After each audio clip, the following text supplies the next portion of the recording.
Welcome inside episode 669 of the Locked On Senators podcast. I'm Ross Levitan on the outskirts of enemy territory in Winnipeg, Manitoba.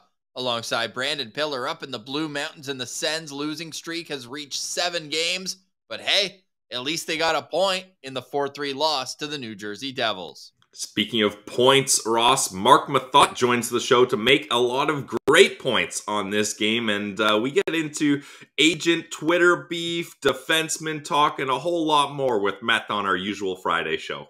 Lots of great content coming up on a Friday edition. And it's all brought to you by BetOnline. More props, odds, and lines than ever before. Visit BetOnline. It's where the game starts. And now the show starts. This is the Locked On Senators podcast. Your team every day.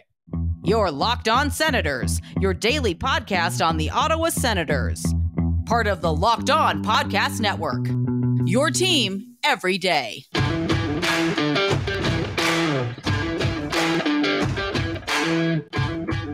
I'm Jake Sanderson, and you're listening to Locked On Senators podcast. I'm Tim Schützle, and you're listening to the Locked On Senators podcast.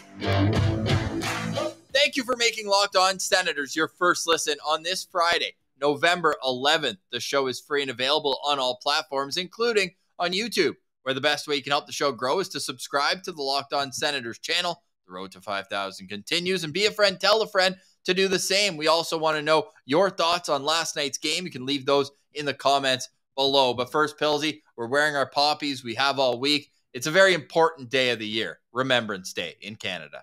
Yeah, absolutely. And I think the main thing, Ross, is just take time to reflect today on all the sacrifices that men and women of past, present, and future give to the common folk, the citizens of Canada, putting their lives at risk and in unfortunate cases, sometimes losing their lives or serious injury. So definitely take a moment today to reflect on that. And look, there's a lot of crazy things going on in the world, but we're pretty fortunate, and it's thanks to a lot of people that have given their service for us. Yeah, so make sure you buy a poppy and donate what you can. The Legions, everyone doing great things for veterans that come back and sometimes have to go through a lot of trauma that they've had to endure overseas. I had the chance to go to Normandy a few years ago, and it's just kind of like eerie when you're on the beaches there, just thinking of what happened and the unknown that all those soldiers came in. So we just want to pay our respects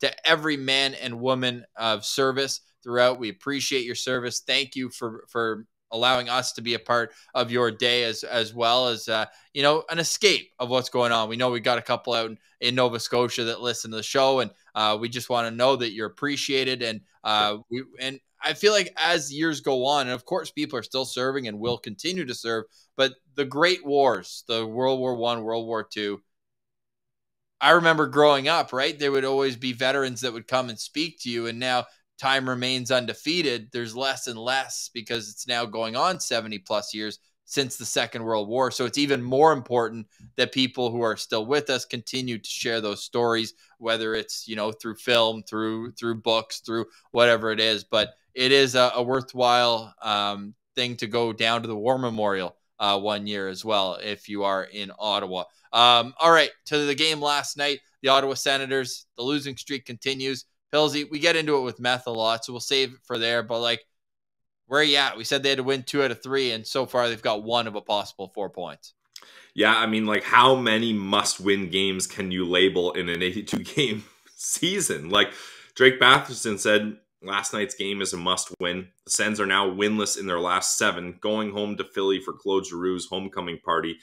You got to think that the boys are putting that as a must-win, especially after they lost to Philly the first time. So we talk about money on the board with Meth. There's going to be big money on the board for Claude Giroux here. But then you turn to the next game, Ross, and it's Daniel Alfredsson's retirement night up against the Islanders. Beyond retirement night, Hall of Fame. Hall of Fame, yes, sorry.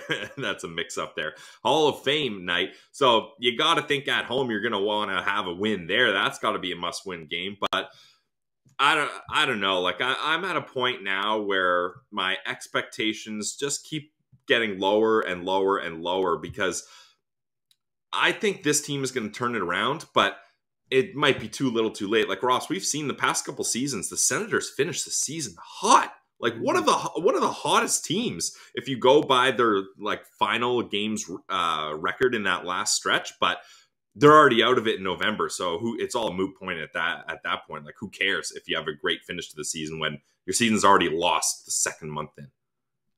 It's really unfortunate. And the season's not completely lost yet, but they're starting slipping away. They're starting to walk the plank. Yeah. Oh, they're not in the water yet. The Sharks haven't gotten to them, but they are on the plank. And there's a sword behind them. And that sword is held by the next few opponents. And there's some decent ones in there. But like, I have, speaking of swords, Sabres next week. That is a complete must-win game as well. Talking about must-wins. So all 3 next games are must-wins? Yeah. Well, Buffalo started so hot, so they gave themselves a little bit of cushion. But now they've lost 4 in a row. They're coming back to earth. Like, yeah, these are all must-win games now. Until, like, Pierre Dorion said it. This next set of 10 games is crucial. They haven't gotten a win yet. Yeah. My question to you, though, Pilsy, who starts in Philly, Cam Talbot or Anton Forsberg? This is so tough because, like, I can't say that either of them has been particularly bad, but neither of them have stole a game. You know what I mean? Like, there's no the reason you're able to pose this, Ross, is because there's no obvious choice. Pilsy, Forsberg hit his daunted 40 shots against. I guess he did get a point, though, out of it. So you can continue that to the record when he faces 40 or more shots. But, yeah, that stinker against Nico Hischier in the second period was like... Yeah, but also I still he's got to have that shot. But I went back and watched that one, Ross.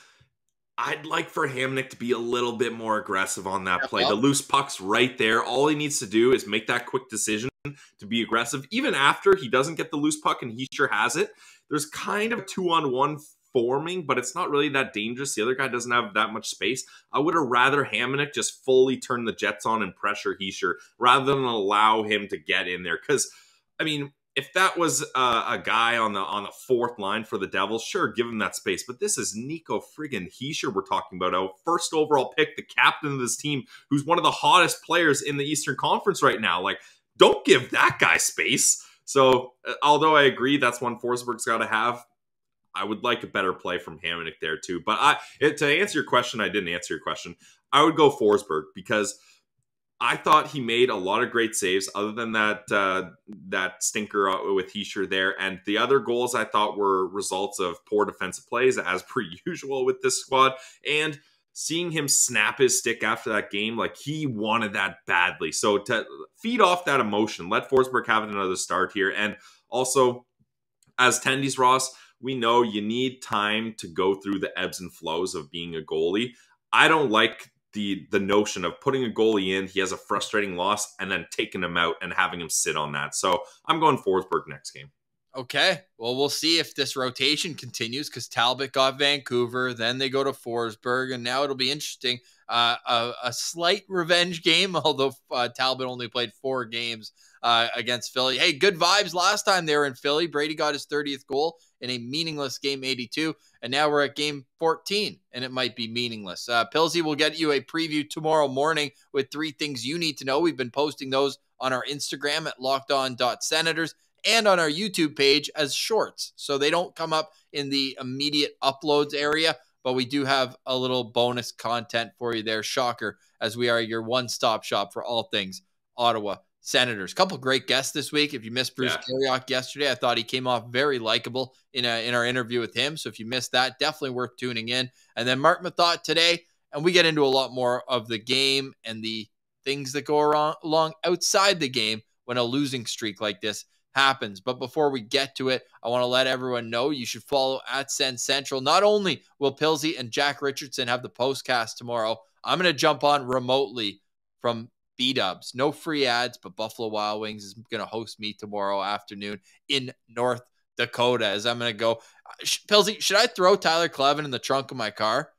Like, the Sens need anything to get a spark. Yeah, I don't think Tyler Clevin would fit in the back of the Civic, Ross, but you can try.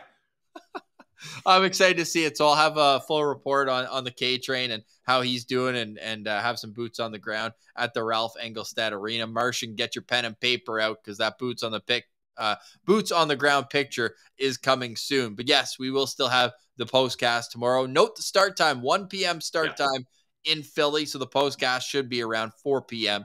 Eastern. Pillsy, any final thoughts going to the weekend? Because we take Meth right into the end of today's show. I don't know, Ross. Like, I would love to hit the people with some positivity and, the Sens are going to win this game for Giroux. But when you have just so many games that are decided by one goal and you're just so close, and it's like the Sens are trying to catch smoke with their bare hands. They're right there. They got it. And then boom, slips through their fingers. So I'm sorry, guys. Usually I try to be positive, Pillsy, but I got nothing here. Let's just hope Giroux's homecoming is the spark that this team needs. Well, let's finish off with even more depressing news for you, Pillsy. The Seattle Kraken have reclaimed Magnus Hellberg. We wish him well. It was a good one game he played. We thought he was going to get claimed, and he's going right back where they got him from. Although, Ross, that's not too depressing for me because A, it's far away from the Sens. Not Toronto. Yeah, exactly. That's the big thing. And B, he's already got a 6 Seattle kit, so at least we get to see that kit. And he hooks up with our guy Joey Decord, so we've got some love for the Seattle Tendies over there, that's for sure. And we are eternally grateful to Martin Jones for giving us Tim Stützle. Yes, they are certainly a goalie-friendly organization out on the West Coast. I see what you did there. All right, Pillsy. So let's get into our chat with Marc Methot. But first, you got a word from one of our favorite sponsors. Yes, it's BetOnline.net, guys. The trusted online sportsbook of the Locked On Podcast Network.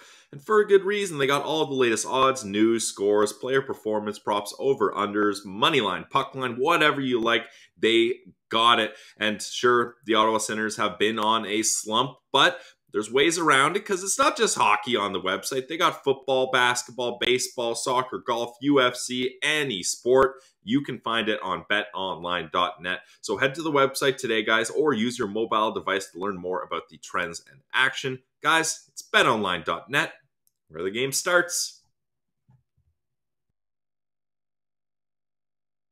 All right, now let's get to our conversation with friend of the show. It's Marc Methot.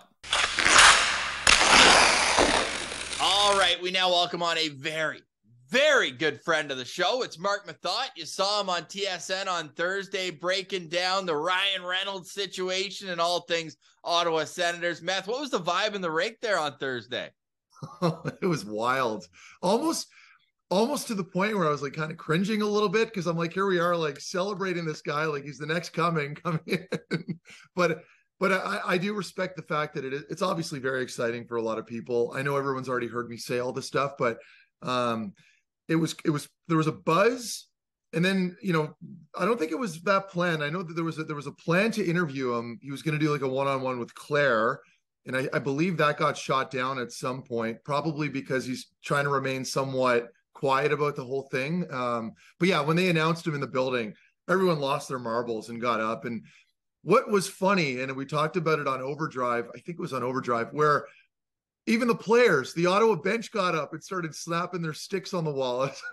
It's like, I don't think I've ever seen players do that for a celebrity. Anyway, all good, lots of fun. Yeah, I saw a couple of Leafs fans saying, oh, it's so small town. And then a few Sens fans just posted the photo of The Rock in Toronto like 2 weeks ago. And they gave him a minute. And he's not buying the team. So, hey, how could they buy a win, Meth? Like, where are we at with this squad right now?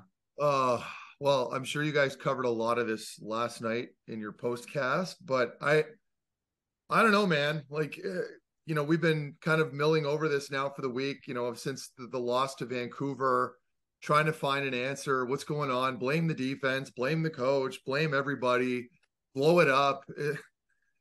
I think at this point, you're just looking for consistency. And I had this interview. I was with the boys on 1200 yesterday with Lloydie, and we talked about like what at this point, just to break this cycle, this streak, what do you do? Well, you need a goalie to stand on his head for the team right now, right? Like, you're playing against Jersey yesterday, high-powered offense, super fast team. You needed Forsberg to be huge. And I'm a huge Forsberg fan. I've always got his back. He didn't have a great game, right? We can all admit that. He was pretty good toward the end there. Like he had some real long stretches where he was fantastic, but it bit them a little bit on a couple of those soft goals. Those weren't all on him. You know, there were other issues on the ice happening at that time. But yeah, I feel for the leadership crew. Like you look at Brady, he looked dejected after the game. You saw him kind of hunched over on the bench. That's that feeling of helplessness, right? When you're on a skid like that, and I've been there before, particularly in my days with Columbus, where you're putting everything out there on the ice. And you guys watched the game. They were fantastic early on. I mean, they had tons of speed. They were flying. They were rolling lines. Even their fourth line at the beginning there, they like Austin Watson was flying around. Kastelik was flying around. But then you let in, then Tatar gets the goal and things start to snowball. And then Hischier scores with less than 2 minutes left at the end of that first period. And you're thinking, oh no, like here we go again. And they were in a good spot the whole game. It's certainly a step forward. You get your point, but it's not what obviously Ottawa wanted. It's not what the fans wanted. And, the complaining and the being annoyed and frustration continues. So when you're on a losing streak for 6 straight games and all of them essentially 1-goal games, and you finally make it past regulation, I know a lot of Sens fans were at least relieved for that. Like maybe the win's not there, but at least you made it past the point where you've been kind of snake bitten this whole time. As a player, Marc, when these players now lose this game, they go on to lose this, does that give them a bit of relief being like, well, at least we got 1 point, we made it to OT? Or does it hurt even more being like we got even closer and still couldn't get it done? Oh, yeah, Pilsy, that's a good question. I would look at it, if I was playing, I would look at it through the lens of positivity. I would try to and be like, okay, we have to at this point. We got a point, right? Yeah. And if you look at the entire body of work, like in that game, yeah, there were some breakdowns, but we got to remember that you're going to have breakdowns every game. Like this is going to happen. Now they're all magnified now because they're on a losing streak. So every time we see a mistake, as fans, as analysts, we're all like, oh, like gotcha. You made a mistake there. It's going to happen. Both teams are doing it. Marino made a mistake yesterday. He's been fantastic defensively. He had a pretty glaring one, I think, on one of the goals too. So, I think you have to be positive and just now you got to look towards Philly. You got to rinse it, get behind it, flush it down the toilet, move on to the next game. But even in overtime, like guys, they had some looks. I mean, they had some opportunities there. Pinto had so many chances. Oh my God. And he was feeling it. He had a great game. He missed the net. I know Pooley had mentioned he's got to hit the net there. And I do agree. But at the same time, it's like he took the shot. He went for it. And I respect that. And and then that penalty, the Shabbat penalty, I mean, I don't know. I didn't like it. You got 2 minutes for bitching a guy, kind of, you know what I mean? Like you kind of overpower a player. But be that as it may, you have to deal with it. And I think the big contention point here, and I think I'm assuming you guys are going to bring this up, was the draw, right? Yeah. Tyler Mott taking the face off when you've got Claude on the bench who's running at 75%. Yep. And it's not like Claude had just come off the ice. I think I had it written down because I wanted to check. I wanted to make sure because I forgot. I'm like, well, maybe he was tired. Maybe he was sucking wind and needed a break. But it had been Brass and Pinto, followed by Pinto and Batherson, right? So there were a couple shifts there.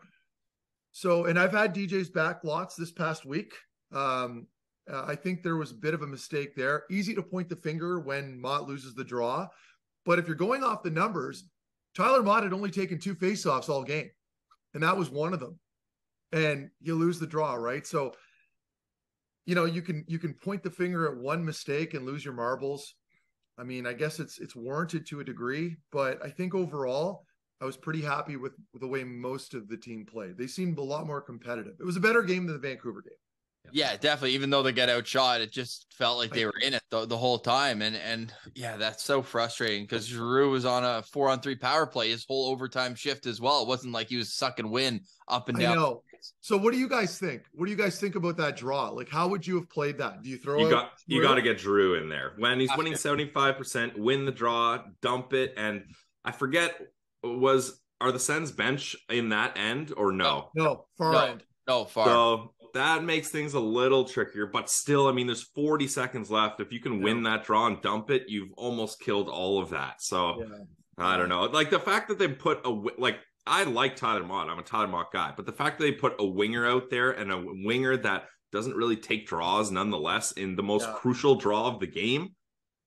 I put Brady out there, like kind of like snapping back. So if you're DJ though, DJ's probably looking at this is, and I'm not defending the decision. I'm just saying if I'm DJ and I'm looking at it, I can understand why he put Mott out initially, because he's thinking, okay, there's a chance we may win this. There's a chance we may lose it, but at least I've got a legitimate PK guy out there that can get in the lanes and knows how to kill a 4-on-3, right? Like a 4-on-3 isn't a 5-on-4. Fair.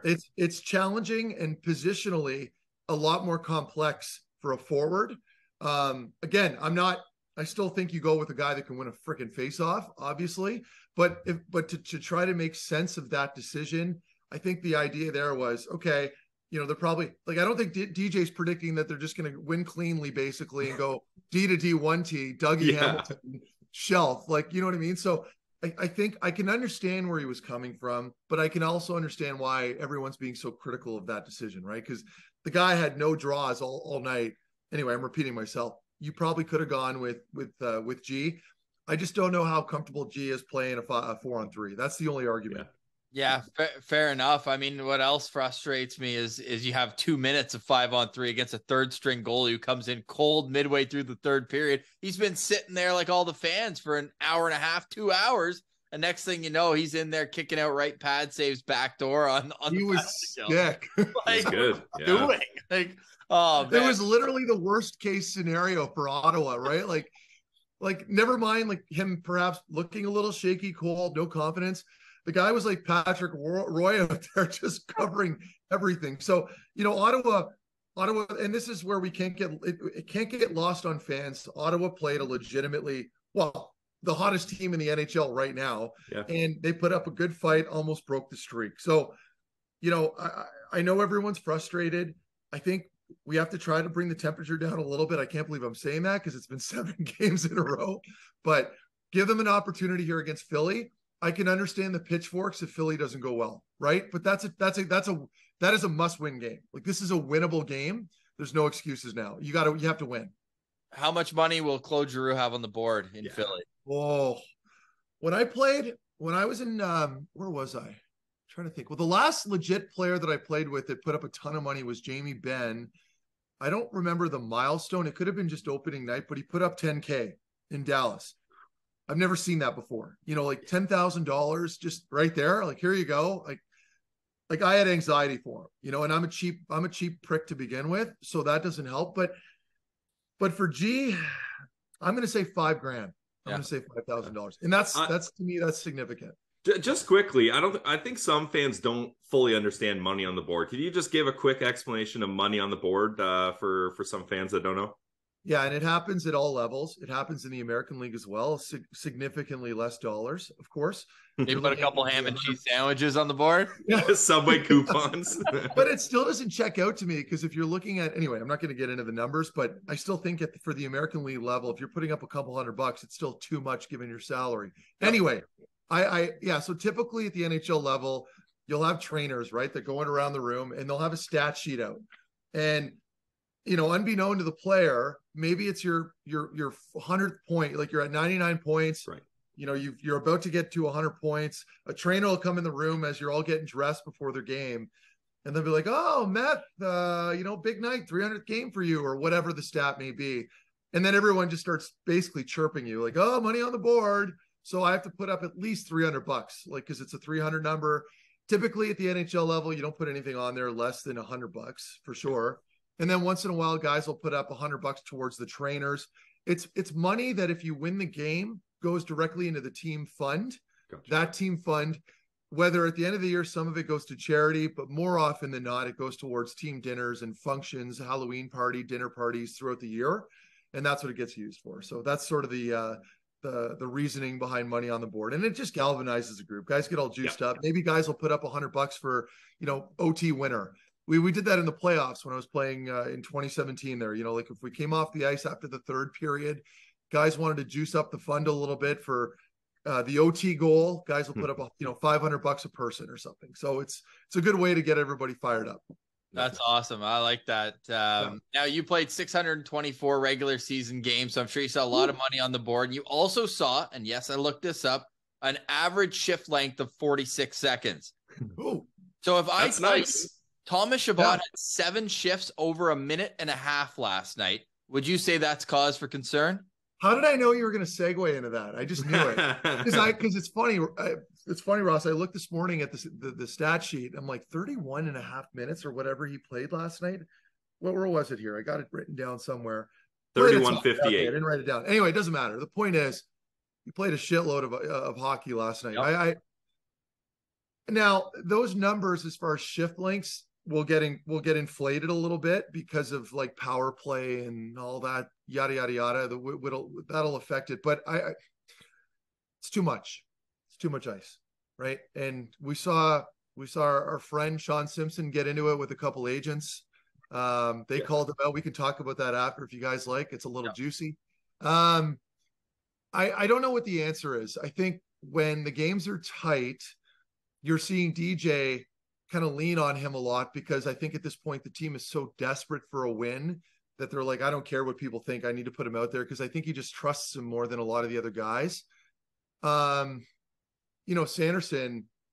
Sanderson's playing what he played, I think 23 minutes last night or 23 and a half minutes. He's their best defenseman right now. Yeah. And Shabby's my guy. Love Shabby. He's still a very effective player when utilized properly. I don't like how much he's playing, and even now you can't use the excuse that he doesn't have anyone to play with. I thought JBD had another pretty strong night, didn't stand out in a bad way really at any point. He's going to make some mistakes. I made a lot of mistakes too. But as long as those mistakes aren't egregious to the point that it's costing you a goal every time he makes a glaring mistake, a lot like what we saw with Zaitsev and some of the other players, JBD isn't doing that. So that's good. He's really good at rebounding. He makes a mistake here, he can recover really well. Thomas Chabot, I think, will be okay. He's just in a rough patch right now. How does he get out of this? I don't know. I think you have to scale down his minutes a little bit more. Like, I don't know what you guys are seeing. I don't view him as a legitimate threat right now, specifically on the power play. And I was talking to some of the guys in the booth the other night in the Vancouver game. It was AJ and could have been Jamie Baker or Lloydie. I forget who else was it. Could have been Creech. Anyway, the point is, we noticed Shabby's not really a shooting threat up top. And then you watch, and I know I'm cherry picking, but you see Dougie Hamilton. He's got that cannon. Obviously, he doesn't move like Chabot, move the puck around like that. He brings different elements to the game. But I'd love to have a shooting threat up top. I understand the NHL power plays don't revolve around the top anymore the way they used to. I know that, and the numbers back that up. But you still need a shooting threat. You still, like, just by chance with the amount of power plays he's playing, you think he'd be stumbling on some goals. Like, how do you guys view that? Like, because I don't know if I'm off here. No, I think you're perfectly on base. I'll let Pilsy pick up on it. But for me, like, Jake Sanderson showed it on that first period play on the Pinto goal that he snap it around on the offensive line. He's moving it around just a little bit faster. It feels like Chabot, he gets it, then he's like, okay, now what do I do? Instead of it being more one touch around the side of the umbrella. Like, it's killing me. Yeah. Well, and I think the thing too is, Mark, just because you have a shooter as your defenseman on the power play doesn't mean that that's your number one option. It just allows more options. So now, like, the thing with Chabot is everyone knows he can't shoot. So all you have to do is anticipate the pass and get a stick in the passing lane. And if he decides to shoot, I mean, it's usually a muffin and it's hitting shin pads and getting out of there. So having a guy like Hamilton that can blast it, it opens the space up for everyone else because he can't cheat the pass. Really, really good point. And it's an excellent point in that you're right. The other team, if you have a legitimate shot threat up top, then they have to respect that, right? It's like when we play against, I'm trying to think, like when we played against Montreal and they had Shea Weber or, Ovechkin. And I know these are different players, but every team typically has one guy that has a pretty good shot and you're aware of it and you have to know it's coming at some point. So you're perhaps leaning a little towards that player and it opens everything else up for everybody else, right? So as a defenseman, when I know there's a legitimate shot threat up top, I'm really focused on staying in that lane. And sometimes the flanks are left open a little bit more, right? So yeah, and their power play, as far as their personnel goes up front, is so deep that if they do have that threat up top, man, like, think about the way they're slapping it around now. Imagine they have that one-timer threat up top. So that's something that I've been thinking about lately. But other than that, Yeah, Shabby's he's fighting it a little bit right now. And I'm not going to get too harsh on it because I think people are probably exaggerating a little bit, but he's certainly not playing up to his standard. But the thing is, he knows that. How does he get out of it? He's going to have to work with the coaches, probably going to watch lots of video. But I think he's just overthinking it a little bit right now. A lot of pressure on him. He's feeling the weight, not producing points. And that can weigh on a player. But that's also part and parcel with what you're making, right? You're making $8 million a year. No one's really going to feel sorry for you. You have to figure it out. So he's in a tough spot. I think some video he should watch is John Carlson in Washington, a guy who's always had Ovi right there as a shooter, but he scores 20 goals a year and half of them come off power play. But Ross, he's got a really good shot. Like Carlson's, but I do agree with you. But he's got that shooting threat. So guys, when forwards, penalty killers are rushing up to the point towards Carlson, as an example, they know that he might shoot that puck or he's got that freaking bomb. So they're not running out as quickly as they probably would with Shabby or someone like that, right? And that goes back to our original conversation about being a legitimate threat. So yeah, there's some players for sure that he could look at, but I don't know. I don't know if it's his shot. I'm gonna have to pay more attention to him, I guess, in the next couple games on his wrister or his clapper, whatever it is.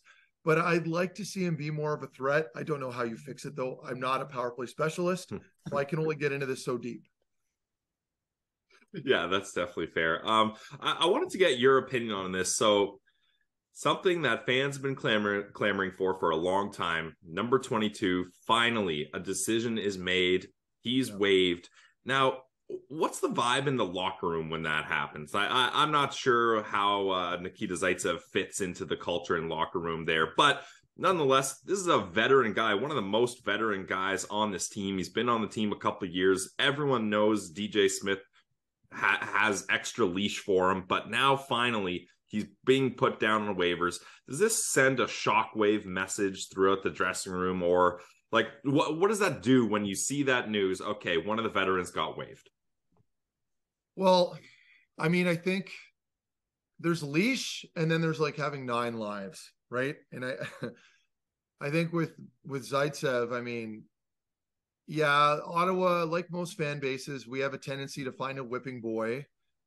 Like I thought a lot of the hate towards CC initially was a little unwarranted, but then, the mistakes start piling on, and then I can kind of understand where it's coming from. But that's another conversation. With Zaitsev, I feel like, that was the guy to go after a while, but it was warranted in this case.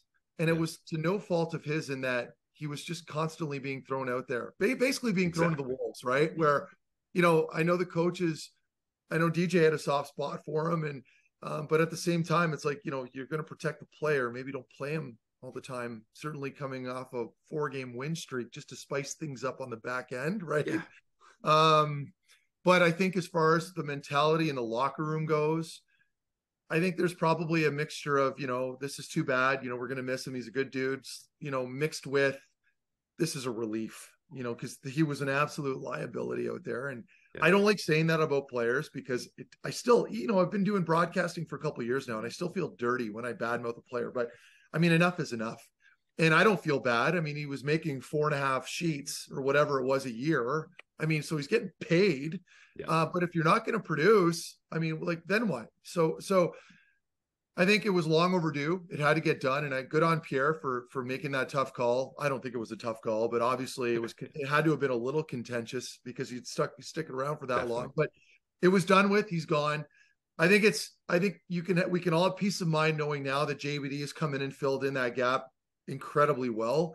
Now, consistency is going to be the issue for players like JBD, even for players like Sanderson. I don't see Sandy dropping off by any means, but guys, same with Pinto. Like, let's not sleep on the fact that 82 games is a lot different than playing 30 to 50 games this season at the collegiate level, right? So I think they're going to be okay as long as they're not overplaying, and they're managing everything really well at the pro level. But yeah, with Zaitsev, it was long overdue. I don't think the team's going to be too heartbroken moving forward because it was costing them some games, quite frankly.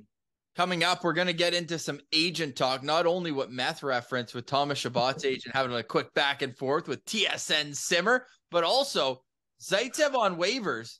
He's got the same agent as Artem Zub. You have to walk a tightrope. All that's coming up right after this on the Locked On Senators podcast. You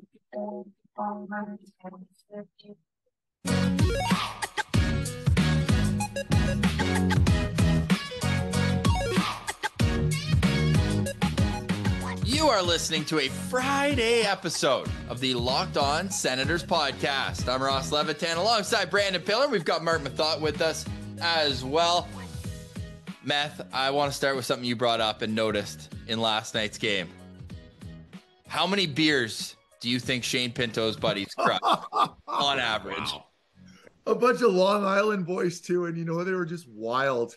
And it just killed me because you could tell they were in one right away, and understandably so, which I love. Like hockey, we need more of that. It's great. So, and it's awesome because they're all like 20, 21, same age as Shane. And right after that first goal, you see the one guy flipping the double barrels to somebody up in the stands. I was dying laughing. It was great. I think it's awesome, and I love that the broadcast. I like that TSN zeroed in on them a couple times. They obviously cut right before the dude in the Sens jersey was flipping off the fans, but did a really good job with that. And you just like to see the support like that, right? It reminded me a lot of my first couple seasons when some of the boys from my circle of friends would come to the Ottawa games when I'd come in here with Columbus, rocking the jerseys and stuff like that, and being real loud, some stupid signs in the stands. It brings me back to that. So good for Shane. He's got a good crew around him. Yeah, one of them's actually a sports writer for the New York Daily Post. And so somebody replied to the video of him flipping the birds, and they said, "I'd love to have a beer with Pinto's friends." And he replies, a verified account. He replies, he goes, "Careful what you wish for." Nice. That's awesome. I didn't know he was a legitimate writer. That's awesome. Yeah. So, and then that Pinto Beans account on Twitter said, if Shane Pinto scores a hat trick, like watch out for his buddies. And the same guy replied, said, "Pray for New Jersey if that happens." So they were in one. They were having a good time. We love to see awesome. it, especially on the road, boots on the ground. And my favorite part, basically, my feed at Sens Central, Meth, on game days is people putting in Shawarma Palace platters and pictures of their feet on the ground in the arena. It's hilarious. You guys have created a movement because on my feed now, all the retweets of looking at freaking shoes Boots. and the shawarma platters. I'm like, what is going on? And then we got a stick taps at Liam's Marsh and he Boots on the Ground Incorporated, but he goes in there and he gives it a decimal rank out of 10. It's an all-time bit. I absolutely love it. Pills, what do you got? Where do you want to go next? Well, I mean, you teased it before the break, Ross. We got to get into this. What is going on when agents are firing back and forth on Twitter? Especially, Marc, it's interesting when agents are doing this for their players that are locked up on a big deal. Like if this was a Thomas Chabot contract year, hell yeah, I want my agent backing me up, Alan Walsh style on Twitter. But I mean, Shabby's set. Like nothing's changing there. But what would you want your agent fighting your battles on Twitter for you? I guess I'll word it that way. No, I would not.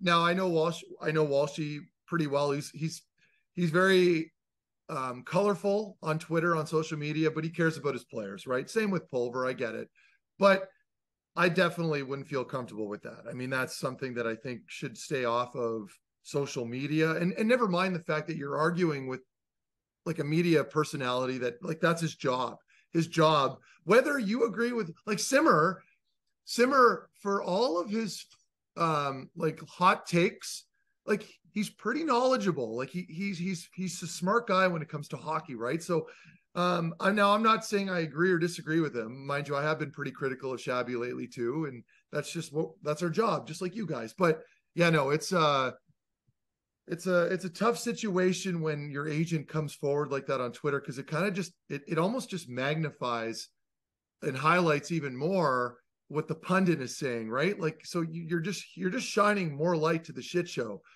That's where I stand on it. I certainly would have a discussion with my agent afterwards and tell him to please just back off. I think, did Simmer delete some of his quote tweets on it? I think he did, right? Yes. Yeah. All three of them. Yeah. So he's obviously not wanting to get into a spat with an agent. Anyway, I like it though, because for me, like you guys actually sent me those through your Locked On account. this morning, and I'm like, oh boy, and I'm going through it in bed as I woke up because I shut it down pretty early last night, but I saw the posts. It's juicy stuff. It's entertaining. Yeah. I love it. Yeah, we need more. The same discussion. I know we're running out of time, but I sent Marc Stone a message last night after the game because I'm like, what did I say to him? I'm like, you guys selling after that Eichel goal had me dying laughing because Eichel had his arms up there after his first, and I'm like, great stuff or whatever. Because Stone actually just bought a house not far from us here in Rideau Forest in Manotick. They bought a property. I think they're building here. Anyway, so we've been talking. So I sent him that, and he goes, most hostile environment I've ever seen. And that was his reply, right? So, that leads me into the same conversation we had about Simmer and the agents. Like, we need more of this stuff. We need drama. Hockey's great. The product is great on the ice, but I love the extracurriculars. Like what Eichel did to the fans, I freaking love it. I wish more players did that stuff. But anyway, yeah, that's where we're at. He was a half step away from going full Pinto, buddy, eh? Jack Eichel after the third goal just takes his gloves off. And the irony of doing it, the next visit after last year, he's like, oh, I've never heard this crowd so loud. And then to shut them up the next season, and guys, petty. I love it. He had think of this. He had a hat trick. Like that's insane. All in the third period. I know. Wow. It's insane. So, and they like him. I know people were like online. I read some comments where some people were questioning Eichel, like these were Buffalo fans, disgruntled ones at that. Well, he's a cancer in the room or this and that. And I'm like, I can pretty well tell you with certainty. Maybe he was rough to be around when he was unhappy in Buffalo, but the guys like him in Vegas. Like he's a very confident guy.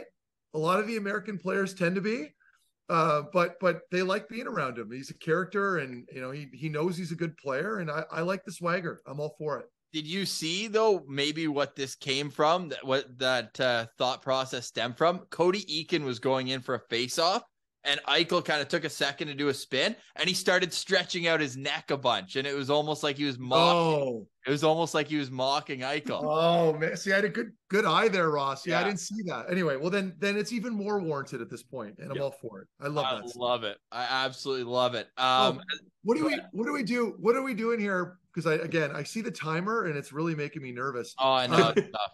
Do we? So what are you guys thinking now for the next X amount of games? Like, are they out of it in your opinion? We're talking about Ottawa here, of course. Ross, you first. What is the vibe going on here with Locked On? Well, Pierre said we have 10 very important games, and they're 0-2 since. So I'm gonna say whoa, 0-1-1. Oh, sorry. Come on, Ross. Sorry about that, eh? Yeah, a little loser point action. No, you're right. If they lose in Philly, I'm probably gonna start Googling the 2023 draft, which is the last thing I want to do. We'll have plenty of time for that draft. Oh my god, it's gonna be a sick class, but I'm not ready for that.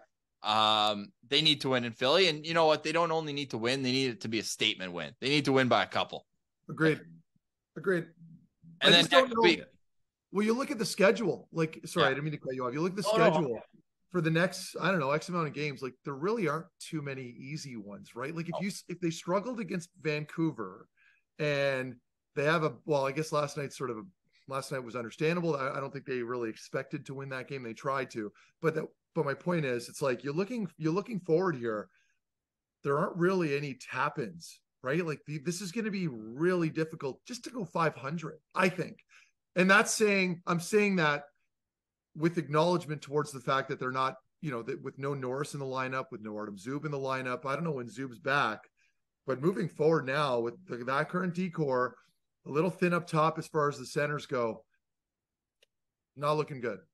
How many out of these next group of games, Matt, do you think they need to get a bit of confidence back? That at least they're going to play meaningful games deeper into the season. They're at Philly, home to the Islanders, home to Buffalo, home to New Jersey, and then they head out west for the San Jose, Vegas, Anaheim, LA trip. And do you think that West Coast trip's going to be easy?